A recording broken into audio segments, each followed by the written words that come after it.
Alors, on continue, Alain, cette aventure avec toi sur la grille énergétique de la Terre. Avant ça, j'aimerais présenter tes livres que j'ai pas eu l'occasion de présenter au premier épisode, notamment Pourquoi vivons-nous? Retrouver la communication avec l'être intérieur, qui est un bon pour ceux qui cherchent les références de science. Je les invite plutôt à aller regarder ton site qui est bien fourni avec toutes les publications. Mais ce livre, c'est vraiment une réflexion profonde. Tu parlais de l'âme dans l'épisode précédent. C'est vraiment ça. Il y a beaucoup de pistes. Moi, j'ai adoré. Et des personnes de mon entourage qui ont aussi lu ce livre ont adoré. Et ton livre sur le réseau énergétique des lieux sacrés, qui est ton sujet favori. Et donc, Alain, parle-nous de cette grille énergétique de la Terre.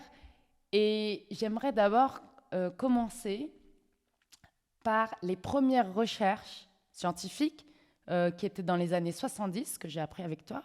Et qu'est-ce qu'elles montrent et de quoi parlent ces recherches et comment, du coup, ces recherches scientifiques se sont développées au fil des années. Et ensuite, je te laisse parler à cœur ouvert de ce sujet qui te passionne. Oui, merci Alem.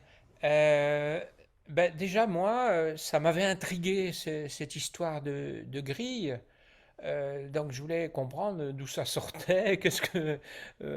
j'en avais jamais entendu parler avant, mais quand même, moi, j'ai rencontré quand même des géobiologues. Dès que on s'intéresse à la santé, et donc à la santé des maisons, on peut tomber assez facilement à l'heure actuelle sur Pour, des gens qui... Pour ceux qui ne savent pas ce qu'est un géobiologue, c'est une personne qui a les capacités d'harmoniser les vibrations d'une maison. Je Voilà, précise. mais pour les harmoniser, déjà qui les détectent, Oui, qui c'est ça. détectent les réseaux énergétiques et donc ils montrent que, ça on le sait depuis les années 50, c'était des médecins suisses d'ailleurs, Curie et Hartmann, qui ont déterminé qu'il y avait des réseaux d'énergie, c'est-à-dire une énergie qui est différente ici et là et que donc cette énergie qui monte, on l'appelle un mur, mais c'est quoi? C'est parce que au niveau sensoriel, on a l'impression que l'air est plus dense, peut-être, ou bien pouf, là, si on marche là, hop, on a quelque chose qui se passe dans notre corps. Ouais, où on se Si on est sent d'un juste coup à pas cet bien. endroit, Moi, ça m'est arrivé de rentrer dans des lieux, d'être super bien et d'un coup, comme si je suis passée Mais il peut faire super beau, hein. Mais d'un passage à un autre, j'ai l'impression d'être rentrée dans une pièce sombre. Vraiment cette sensation, c'est étonnant. Et l'inverse, c'est vrai, hein. Des lieux où même si t'es pas dans un bon mood, tu entres et t'es énergisé, tu sais pas pourquoi. voilà, c'est exactement ça. Et donc, ils ont déterminé que ces réseaux étaient très réguliers. Par exemple, le réseau Hartmann, c'est tous les 2 mètres. Il y a un mur de 10 centimètres qui se présente tous les 2 mètres. Et ça fait des lignes nord-sud et d'autres qui sont est-ouest. Donc, ça fait un quadrillage Mhm. de la Terre qui occupe toute la Terre. Donc, ça, c'est déjà une grille énergétique qui fait toute la planète. Mhm. Mais elle est neutre énergétiquement, mais elle véhicule des choses, elle peut être porteuse d'énergie plus positive ou plus négative selon là où elle passe. Si elle D'accord. passe sur des masses métalliques ou sur des cristaux, et du coup elle peut être aussi déviée, tournée. Et c'est la même chose pour d'autres types de réseaux plus larges, le réseau de Curie. Et puis, si on se réfère aux recherches de Georges Pratt, qui est un géobiologue, alors les géobiologues, euh, ils n'utilisent pas des outils considérés comme scientifiques. Ils Mhm. utilisent les pendules, les baguettes et les sensations du corps, hein. Donc, Mhm. les baguettes et le pendule étant des moyens d'amplifier les sensations du corps, puisque de toute façon on les tient avec la main qui elle-même, c'est le corps et la main qui ressent. Donc les recherches de Georges Pratt avec ces outils ont montré que ces réseaux portaient la vibration des métaux. Donc il a déterminé qu'il y avait des grilles qui étaient liées à l'or et à l'argent. Mais alors là, ça fait des mailles, des réseaux, des mailles qui font 400 km de côté, hein. Donc c'est des grilles extrêmement lâches et larges. Et il a aussi déterminé, enfin lui et puis d'autres, que les points de rencontre, les nœuds de ces réseaux, Mhm. sont des points particuliers, aussi bien pour les réseaux de l'or, qui portent des lieux sacrés, que pour les réseaux de Hartmann ou Curie, qui peuvent être des lieux nocifs dans une maison, par exemple. Mhm. La première idée de la grille énergétique, elle m'est venue par les géobiologues. Et puis, je suis tombé sur un livre qui parlait des réseaux sacrés en Angleterre, qui reliait les églises, les mégalithes, etc. Je me dis, quel est le rapport entre les deux, entre ces réseaux de géobiologues et puis ces lignes de, qu'on appelle les lignes de lait, parce que LEY, selon la terminologie anglaise, et Donc cet ouvrage, il a été fait par qui? Cet ouvrage anglais? l'ouvrage anglais, il a été fait par John Mitchell. Ça s'appelle New View over Atlantis, Et c'était nouvelle des vision géobiologues ou sur c'était l'Atlantide. des... Ça n'a rien à voir avec l'Atlantide, je dirais, mais ça a à voir avec la mesure des énergies dans les lieux. Ok. C'était des géobiologues aussi? Oui, mais qui faisaient plus des recherches sur les lieux sacrés, D'accord. pas forcément pour... La géobiologue, ils sont surtout spécialisés pour assainir une maison, pour aider les habitants de la maison ou d'un lieu. Mais là, c'est des gens qui faisaient des recherches autour des menhirs, autour des églises, Des qui pyramides? voyaient et qui ont déterminé qu'il y avait différents types de canaux énergétiques, Mhm. euh, certains qui étaient dus à des failles géologiques, d'autres à des cours d'eau, et enfin à ces flux sacrés qui relient les églises et les menhirs et les pyramides et d'autres lieux particuliers comme ça. Est-ce que dans ton livre, on peut trouver une map de cette grille avec les points positifs, les hauts lieux énergétiques et On peut les... trouver la grille la plus générale, c'est-à-dire que il y a petit à petit des chercheurs qui ont apporté des éléments, des précisions sur cette grille. Il y a Ivan Stevenson, je crois, qui a déterminé 12 points particuliers sur cette grille.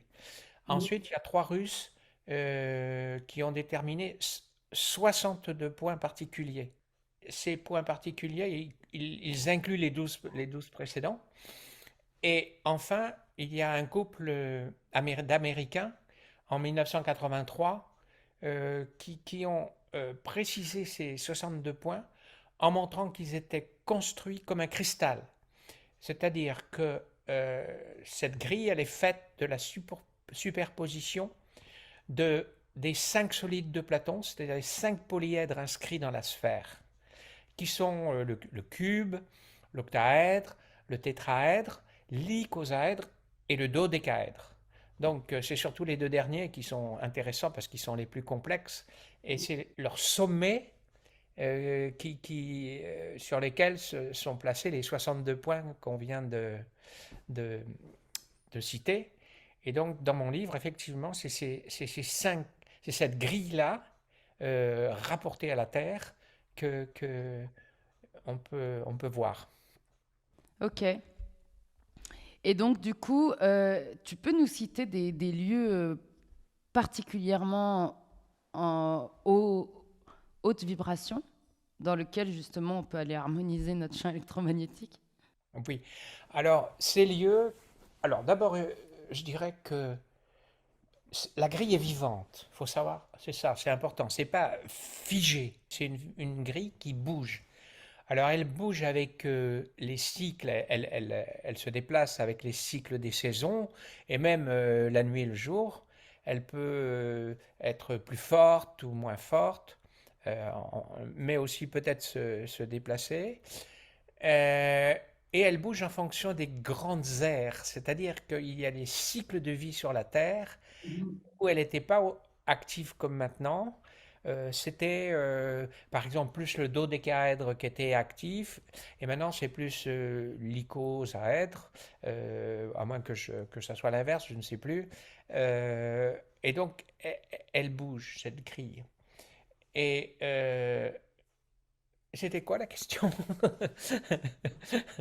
La question, c'est tu pourrais nous citer des lieux à vibration haute où on pourrait Voilà, aller alors, recharger et en plus, cette grille, d'accord.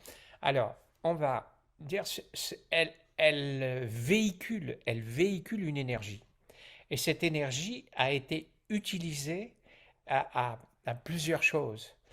Elle a été utilisée en bien ou en mal. Oui, comme Donc, d'hab. donc, ce que je veux dire, j'ai particulièrement étudié les réseaux de mégalithes, c'est-à-dire les menhirs et les dolmens, et les réseaux des pyramides. Et dans les deux cas, ces monuments ont, peut- ont pu être utilisés au départ comme pour véhiculer des énergies positives, mais ils ont pu être utilisés aussi, être déviés de leur fonction première pour asseoir un pouvoir, euh, comme actuellement on essaie de faire sur la population, euh, pour contrôler la population. Donc, c'est pas parce que on va dans un lieu comme ça que c'est forcément bon. Il faut le vérifier. Faut le sentir. Est-ce que je me sens bien là ou est-ce que je me sens pas bien? Donc, il n'y a pas des points particuliers pour toi, t'as les deux. Ça peut être aussi fort dans le positif que de négatif, ces points énergétiques, ce que tu Oui, dis. pourquoi? Parce que la Terre est un enjeu pour des puissances célestes, je dirais. Il y a des combats entre les deux. Et que à certains moments, c'est les forces de l'ombre qui se sont manifestées, hein, et comme elles se manifestent encore à l'heure actuelle, hein, c'est-à-dire des gens qui sont au service de leur propre ego et non pas au service de l'humanité, c'est tout, hein, donc, et c'est vrai dans toutes les civilisations ont périclité, euh, parce que elles ont dévié vers le pouvoir de quelques-uns. Ce qui est intéressant de savoir d'ailleurs, c'est que ces civilisations sont nées dans certains cycles à des endroits particuliers de la grille. La grille permettait de féconder certaines civilisations, parce que la grille n'est pas simplement un lieu pour les lieux sacrés, je n'ai pas encore dit d'ailleurs à quoi servaient ces lieux sacrés, mais elle est aussi une antenne vers les astres, vers les univers, qui fait que elle peut recevoir des nouvelles impulsions, des nouveaux programmes. Donc on en parlera dans l'épisode prochain. Ouais. Mais euh, Ok. Donc, si je résume bien, les premières recherches, entre guillemets, enfin, non, pas entre guillemets, les premières recherches sur la grille énergétique de la Terre est née dans les années 60 par deux médecins, notamment suisses. Ensuite, il y a tout un travail qui a été fait, soit en collaboration entre des scientifiques et des géobiologues, comme par exemple, on n'en parle pas, enfin, comme tu dis, c'est pas dans les médias ou dans les livres de l'école qu'on apprend ça, mais typiquement, il y a beaucoup d'historiens qui travaillent avec des médiums pour pouvoir résoudre certaines énigmes du passé ou d'archéologues, etc. Et c'est assez fascinant quand tu vois cette rencontre entre les deux, où le médium annonce en gros déjà la recherche de l'historien sans qu'il l'ait partagée. Et puis voilà. Euh, Donc voilà, et de cette recherche est née cette grille énergétique qui suivent les, euh, les structures géométriques de Platon. Et cette grille bouge. Et sur ces lieux, ces points particuliers, se trouvent des hautes vibrations qui peuvent être incroyablement belles si elles sont mises au service de l'humanité et à la fois incroyablement dévastatrices si c'est pour nourrir son propre ego. Ok. Et donc, tu nous as dit qu'elle bougeait, cette grille énergétique. Et donc, dans ton livre, tu spécifies bien les changements qu'elle subit ces temps et comment elles peuvent expliquer les changements actuels. Donc ça, c'est le prochain épisode. Donc dans ce prochain épisode, tu vas nous expliquer tout ça. Et je te remercie pour ces notions sur le réseau énergétique. Et pour tous ceux qui veulent plus creuser, on va évidemment mettre un slide avec toutes les publications à la fin de l'épisode. Mais je vous encourage également à lire le livre d'Alain Boudet. Et je pense que tu réponds aux questions, hein, si on t'écrit un email avec des questions sur... voilà. Ben, ce qu'il y a, c'est que d'abord, mon mail, il est inscrit dans le livre, mais il est aussi sur mon site. Et Oui, le tout à fait. site, il y a un résumé de mon livre Tout sur à le site. fait. Il y a 3 articles qui sont quand même assez substantiels et gratuits. Oui. Merci Alain.